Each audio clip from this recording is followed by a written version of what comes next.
में है।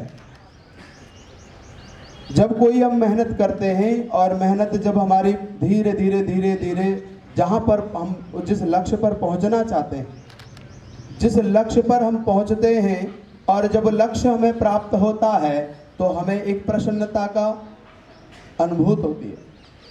हमें एक अंदर ही अंदर बहुत उत्साह आता है कि हम एक ऐसी ओर बढ़ रहे हैं, हम एक ऐसी परंपरा को जन्म दे रहे हैं, हम एक ऐसी राष्ट्र की निर्माणता को, विकास को समय दे रहे हैं जिससे हमारे राष्ट्र की, हमारी व्यक्तित्व की निर्माण होने की आवश्यकता है। अगर आज राष्ट्र की निर्माण की आवश्यकता है तो उसके लिए हमें आर्यवीर दल के शिविर लगाने ही पड़ेंगे। वहीं से गुरुकुल के लिए बच्चे जाएंगे, वहीं से आर्य समाजों के लिए बच्चे मिलेंगे और शिविर अगर नहीं लगेंगे तो हमें बच्चे प्राप्त नहीं होंगे। हम आने वाली पीढ़ी के लिए जो बात करते हैं संस्कृति की, हम बात करते हैं कि अपनी सभ्यता की, हम बात करते हैं वैदिक धर्म की। वैदिक धर्म तभी तो जीवित रहेगा जब आप अपने बच्चों को यहाँ भेजेंगे। यहाँ आप अपने बच्चों को नहीं भेजेंगे तो आप वैदिक धर्म की जो बात करते हैं या अपनी आर्य संस्कृति की जो बात करते हैं वो कैसे जीवित रहेगी। उसको जीवित रखने के लिए आर्य समाज की अगर कोई प्राण है तो वो आर्यवीर दल है। इसलिए आर्यवीर दल की कक्षाएं, आर्यवीर दल की शाखाएं लगना जरूरी है। अगर किसी संगठन को आपको चलाना है तो उसमें युवाओं की आवश्यकता है। परिवर्तन करने की, अगर देश को परिवर्तन करना है तो युवाओं की आवश्यकता है। और जिस देश में युवा निठल्ला हो जाए, जिस देश में युवा आलसी हो जाए, जिस देश में युवा आलसी प्रमादी हो जाए, उस देश का आप कुछ नहीं कर सकते।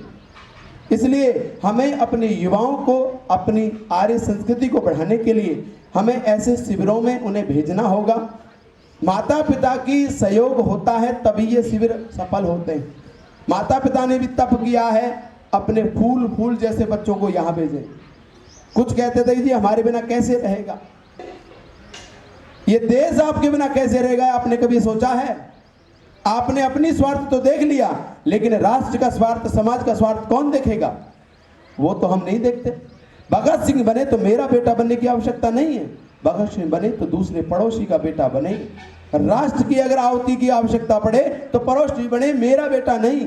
ये भावना तब तक रहेंगी, हम राष्ट्र को एकीकरण में नहीं कर सकते, हम राष्ट्र की ऊर्जा नहीं बन सकते, हम राष्ट्र की ताकत नहीं बन सकते, हम राष्ट्र की कमजोरी बनते हैं। और जो व्यक्ति राष्ट्र की कमजोरी बनता है उसे जीने का कोई अधिकार नहीं होता। अगर अब माता पिता उसके कमजोर बन रहे हैं तो गलत है। अगर पुत्र माँ का कमजोर बन रहा है तो वो भी गलत है। गुरु कमजोर बन रहा है तो वो भी गलत है। शिष्य कमजोर बन रहा है तो वो भी गलत है। हमें कमजोरी नहीं बनना। हमें किसी की कमजोरी बन करके अपने राष्ट्र की, अपने समाज की जो कुरीतियां आने वाली हैं उनको हम कैसे समाप्त करेंगे। इसके लिए आवश्यकता है ऐसे शिविरों की, आवश्यकता है ऐसे निर्माण करने के लिए आर्यों की, आवश्यकता है ऐसे ब्रह्मचारियों की, आवश्यकता है ऐसी हमारी ब्रह्मचारिणियों की, आवश्यकता है हमारे देश की धरोहर की, आवश्यकता है हम इस राष्ट्र के लिए जो करना चाहते हैं उसकी। मैं आगे बढ़ाते हुए कार्यक्रम को मैं माननीय अपने आर्य प्रतिनिधि सभा उत्तराखंड के यशस्वी श्री चंद्र प्रकाश जी पधार चुके हैं। मैं उनसे निवेदन करूंगा कि वो मंच पर आए। श्रद्धेय चंद्र प्रकाश जी, नहीं आप आएंगे हमें अच्छा लगेगा। उनके स्वागत के लिए वीर ताली।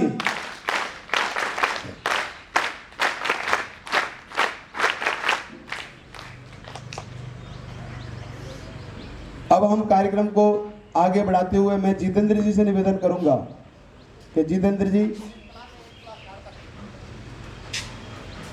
अब जो एक क्रम है, सबसे पहले जो सर्वांग सुंदर व्यायाम है जिसको आप पीटी कहते हैं, शरीर का एक भी अंग ऐसा नहीं होता जो उससे अछूता रहता हो। अगर आपने 2 बार म्यूजिक लगा करके सर्वांग सुंदर व्यायाम कर लिया है तो मैं समझता हूं आपकी बीमारियां नहीं रहेंगी। तो हमारी जो क्रम है, जो हमारे यहाँ क्या क्या होना है, वो मैं आपको एक बार पढ़ के बता देता हूँ। तो पीटी सबसे पहले होगी, दूसरे नंबर पर सूर्य नमस्कार, तीसरे नंबर भूमि नमस्कार, चौथे नंबर पर होंगे जूडे कराटे। बच्चों ध्यान से सुनो। पांचवें नंबर पर होंगे आपके लाठी, और छठे नंबर पर होंगे तलवार की, और सातवें नंबर पर होंगे आसन। जो ये आसन होंगे उसमें आपके पिरामिड भी होंगे कि कैसे कैसे हम बच्चों को ताकतवर बनाते हैं, कैसे उनके अंदर स्टेमिना आता है। 1 2 3 ऊपर बच्चे हैं, उसके एक नीचे है, और वो कैसे अपनी ताकत को, अपनी ऊर्जा को कैसे रोकते हैं, सांस कैसे भर के कैसे किया जाता है, आप देखेंगे आज। ये आज आपका अवसर है। आगे चल करके शौर्य प्रदर्शन होगा, शिक्षकों का भी प्रदर्शन होगा।